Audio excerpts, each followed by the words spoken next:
Hey guys, we're going to react to Marques Brownlee, which is one of the greatest tech influencers, which is uh, which is amazing.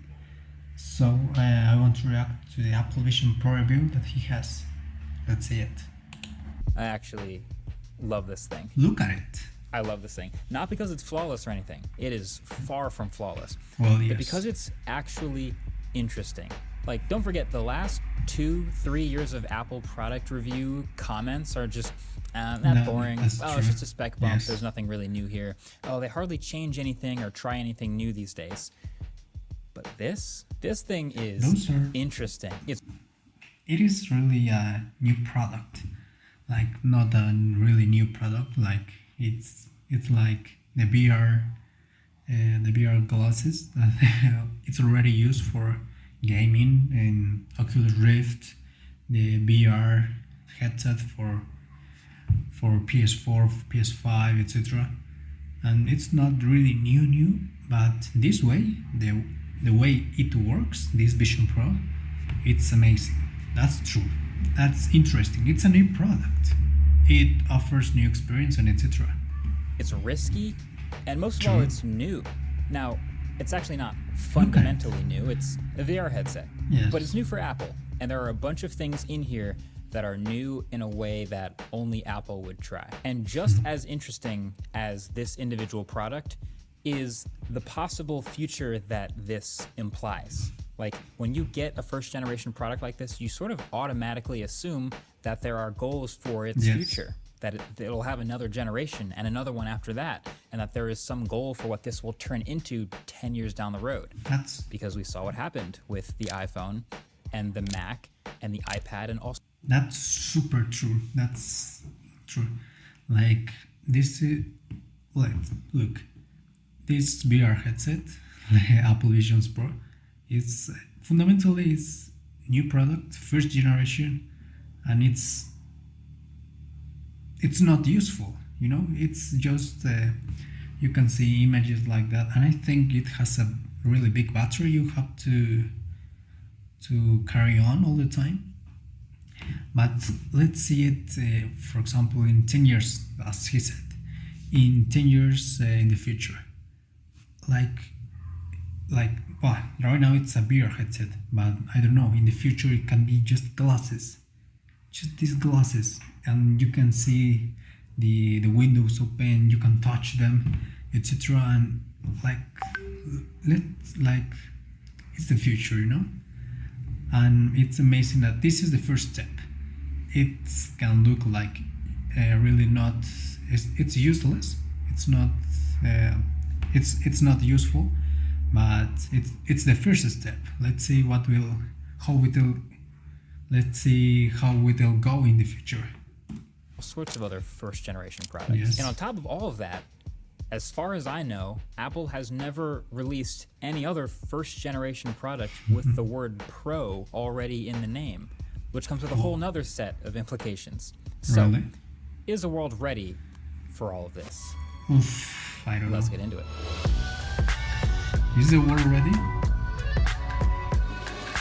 Well, if the world is not ready, Apple is making the world be ready.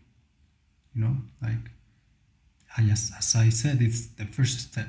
It's like I've spent hours in this thing with both bands, with multiple. Look at the glasses, like it's really big, you know, like you cannot see the eyes of the person, of the other person. Like it's like a futuristic thing, which is characterized Apple, but I don't know. Multiple Macs in different setups, different rooms, indoors and outdoors, lightness and darkness.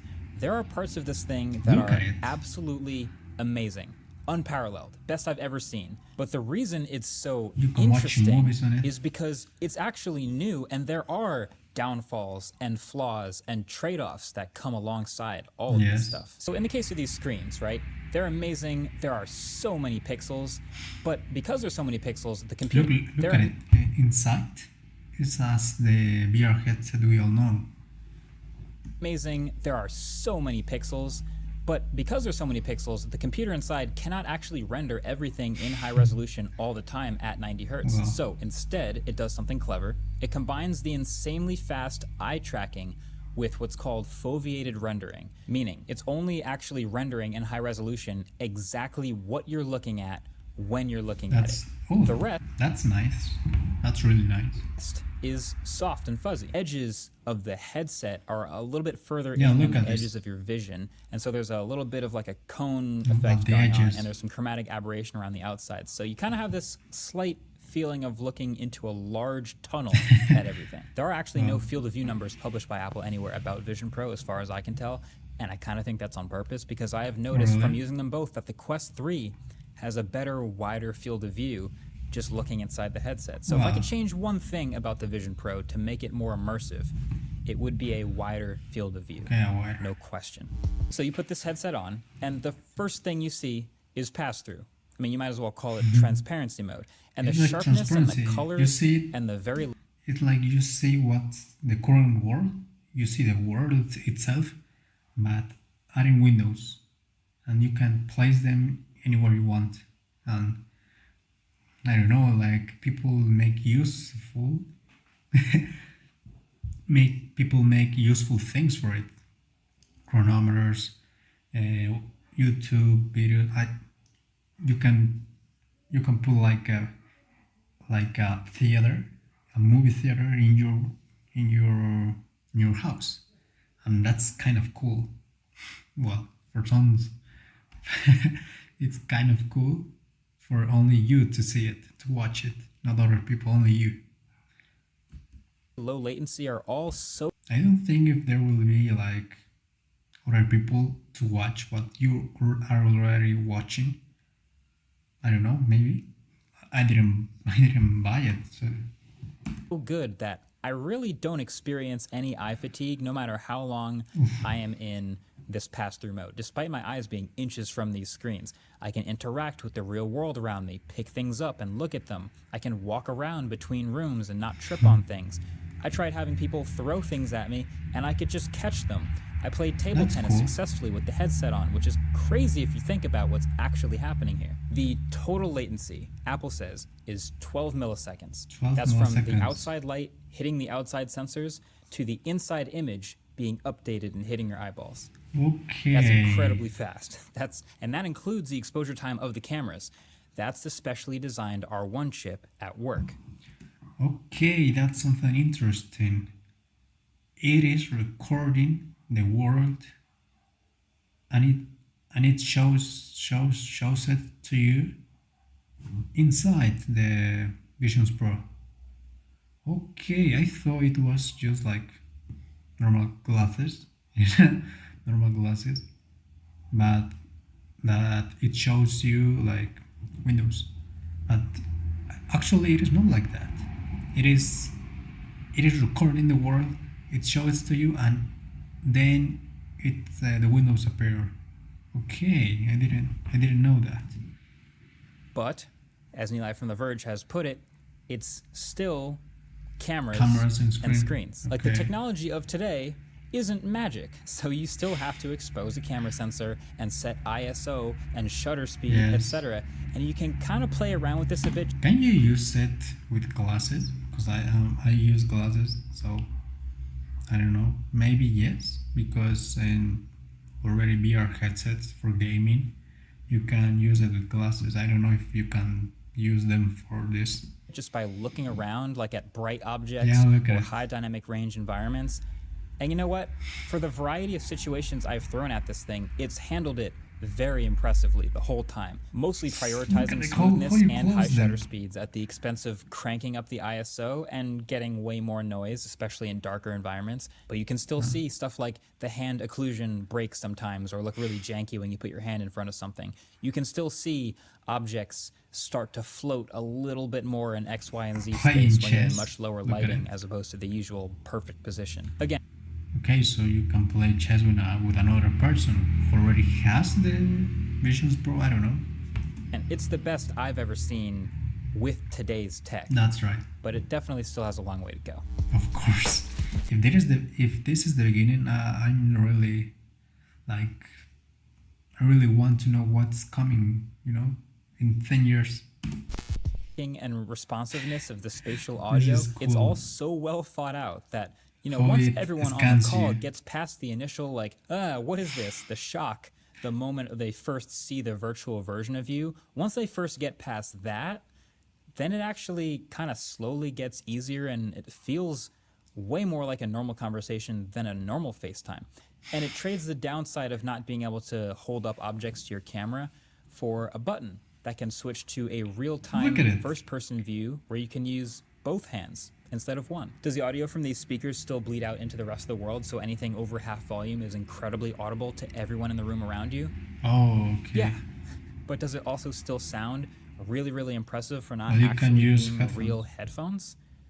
Yeah, Well, but you the other can use thing them. is Mac Virtual Display. New virtual display That's for your Mac. yes. Not mirroring what's already being shown by your computer. So you can use your Mac with all of its existing controls you're already using with it, but make your new monitor literally as big as you want. And then you can In open up 4K, I think. simultaneous Vision Pro apps all around that Mac display and place them all around the room wherever you want. Over the walls, floating in midair, pin them to other objects, whatever. You can go nuts. Now, is this perfect? No. There are definitely of course trade-offs. not. It's not From perfect. even the little things like not being able to see your You can- keyboard when you're in an You can edit videos.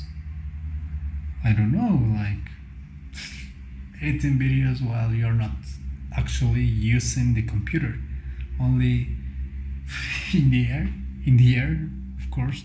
immersive environment, to only being able to have a single virtual Mac monitor at a time, to always having to look where you're controlling. I keep telling you guys, there's definitely extra brain cycles involved here. But I do still think that despite all that, this is my number one favorite feature of this Vision Pro. The number one thing that you can buy it for and do For that you couldn't ecosystem, do if you have a with Mac. any other Apple product. Well, if you want to like really use all the things the Visions Pro has, you need to have all the ecosystem of Apple, Mac, iPhone, everything, which is cool because all of them works together and it's amazing how they work. I mean, it's the difference between looking like this in a coffee shop or looking like this in a coffee shop. That's Pick your poison, right. I guess. I also That's had a right. moment, but this is not the most comfortable headset. Oh, And I figured out really? why. So first of all, Why? everyone's mentioned the weight, and it's true. It does weigh like 25% more than a lot of other headsets. Like take the really? Quest 3, for example, probably the most popular one, familiar to most people. That's mostly plastic, and it weighs 515 grams. So Okay. Vision Pro, being made of metal and having all this glass, weighing in at nearly 650 grams, it kind of seems like Apple just didn't care about the weight, but I don't think that's It's the case. heavy. Matter of fact, if you've seen the teardowns or if you've seen what's inside this little computer here on your face, this is built incredibly efficiently. There's Well, carbon yes. fiber in here, magnesium. For all that it has, it's like really, really good. It's really, really, really expensive. Like, fuck how expensive it is. But let's accept it. It's really well made, you know. All sorts of other lightweight materials. Now there's still lots of obvious heft on it, but 25% more weight shouldn't be the difference Shouldn't between be. comfortable and like I need to do neck exercises. No, the problem is this strap. Why? This is the Solo Knit strap. This is the strap that's in all the commercials that everybody sees. This is what's on Apple's website. It's in all the Apple stores because it looks so cool.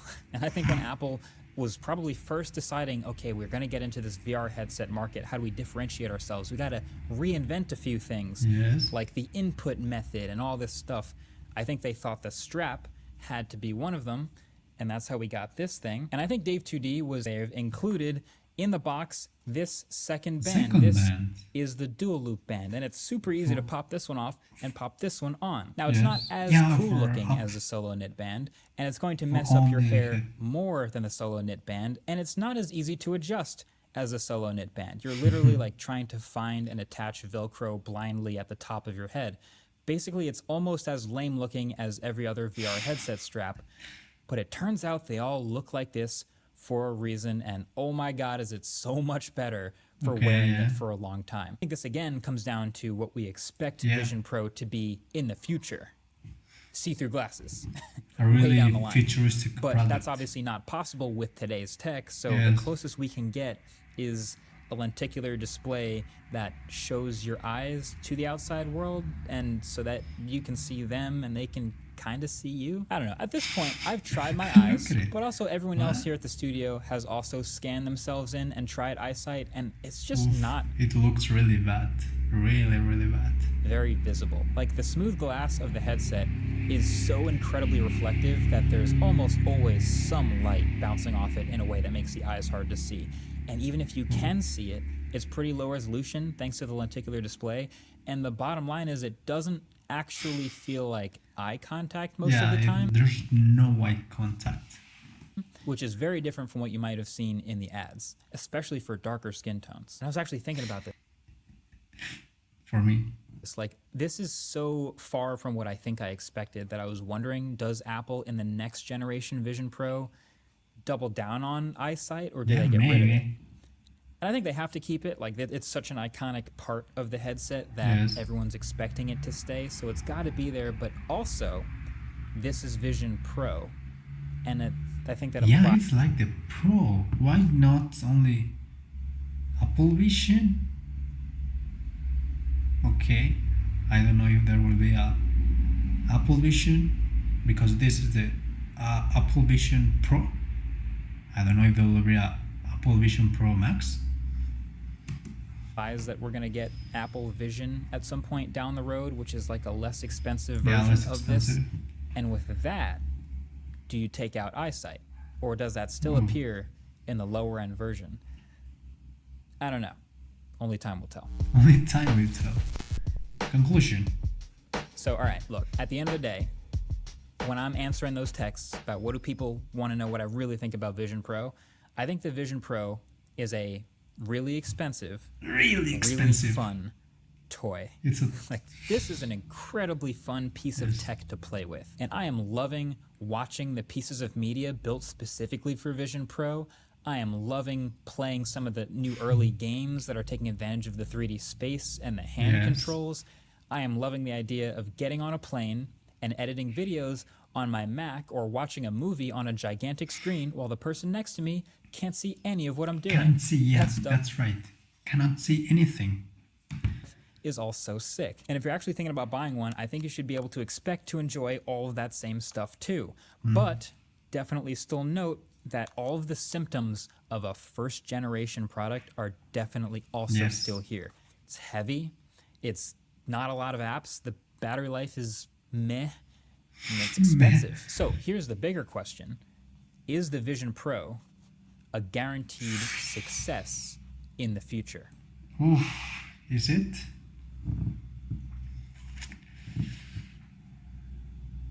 I would say yes. I would really say yes in the future, not right now. Right now it's useless. Yeah, right now no one needs it. Like, you can already do that stuff with the things you have right now.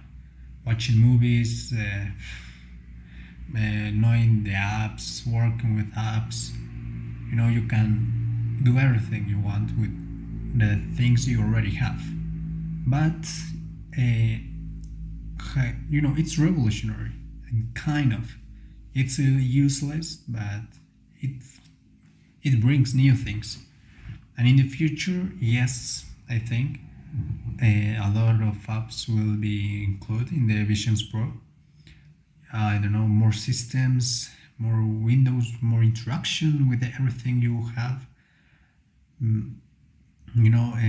I like sharing what you can see with other people, like a connection with within all Visions Pro. I don't know. I don't know how what new things would they include, because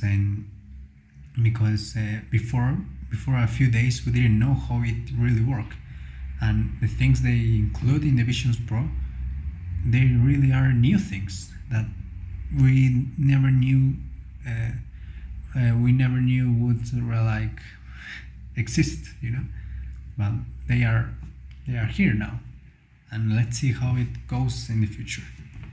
Because the first generation iPhone had all of the same downfalls in its generation, and look at where we are now. Yes. So also, same with the watch, same with the iPad. But here's the thing. You can't just say the other stuff had problems and it became successful, therefore this one having problems also means it's successful. It Yes, doesn't work that's that right. way. There has to be something about Yeah, this something. that people actually like that makes them willing to overlook the first generation downfalls. And I think this has it. I think it has. I honestly, it's kind of just the sci-fi fun nature of like controlling things with your hands, moving windows around the room. The sci-fi movie energy you've seen. You're probably already thinking of a certain movie that has that sort of energy. Yes. This has that. And the fact that these ideas of what people want to do in VR are so universally well liked and so cool, that means that there's something here. There's something that people want even in this first generation. Yes. Now, will all this new attention on VR headsets in general shine a lot of light on all of the other much cheaper competitors that you should probably buy instead of this one, like the $500 Quest 3? Yeah. Now, will all this new developer attention in this VR AR space bring a lot of way cooler, way more awesome applications that will rapidly improve the value proposition of this $3,500 first? 3,500, you know? Fuck. It's a lot of money. First gen headset. Yeah. Should you go out and buy one of these No. if you've got the money and you saw one or two really cool looking apps that you wanted? If you have the money, if you can spend that amount of money for, as he said, it's a toy, do it. But that's, as I said, right now it's useless. To try from the videos. Sure. Sure. Why not? It's your money. It's your money. But I'm already very excited for the next generation. Let's wait to the next generation. Thanks for watching. He's great. He's really great. He's amazing. As I said, it's incredible what Apple did right now. Of course, other brands like, I don't know, Huawei, Samsung, you know, other brands, technologic brands will make their Visions Pro, you know, VR headsets that makes these things and maybe more. But this is the first step, and this first step is what counts. Apple did it. Other brands will also do it. Let's see how the future goes.